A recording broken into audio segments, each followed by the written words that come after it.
Hey everyone, welcome back to the channel. If you've been following the series every week, then you already know. Each video is all about bringing you one great book, packed with value, insights, and things we can all apply in real life. And today is no different. The book I've got for you today is one that's incredibly practical and eye-opening when it comes to money. It's not just about how to make more of it, it's about how we think about money. That alone can completely change your financial future. So the book we're diving into today is called The Psychology of Money by Morgan Housel. This isn't a typical finance book full of numbers and charts. It's more about mindset, perspective, and behavior. It walks us through how our beliefs about money shape our lives, often more than our actual income or financial skills.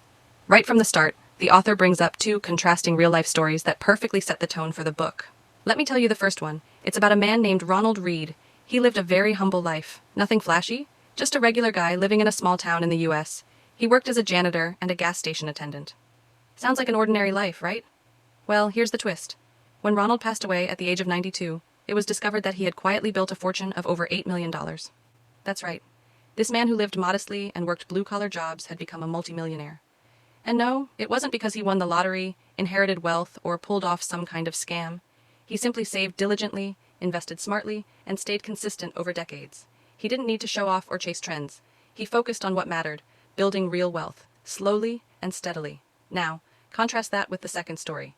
This one's about a man named Richard Fosconi, a Harvard graduate, a highly respected financial executive, someone who had all the right qualifications and was living the dream life. Big house, luxury cars, expensive tastes, you name it.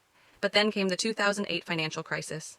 Just like that, his world collapsed. His assets were tied up in illiquid investments, he was buried under debt, and everything he built came crashing down.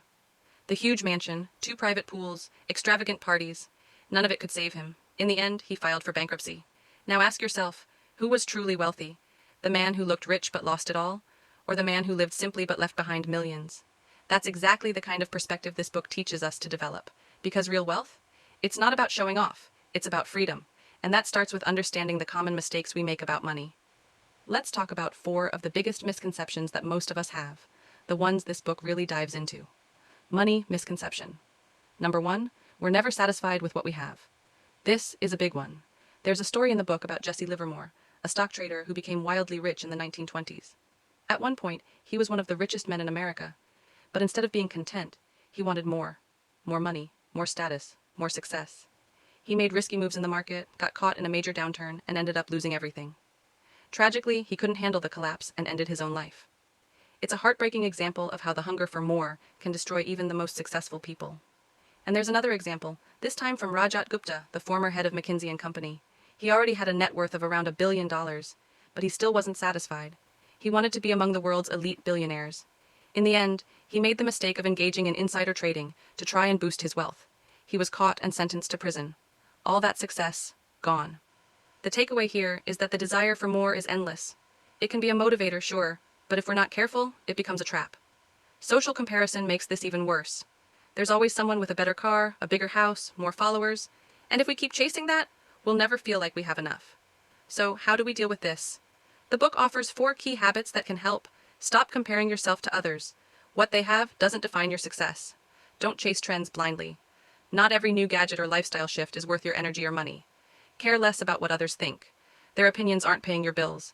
Be grateful for what you already have. Gratitude is a wealth multiplier. These 4 ideas might sound simple, but put together, they can radically change the way you feel about money and life. Money misconception number 2. You can buy respect with expensive things. Ever seen a luxury car on the road and thought, wow, that person must be super successful? Maybe you've even imagined yourself in that seat, thinking people would admire you more. That's a totally human reaction. But here's the kicker. We don't admire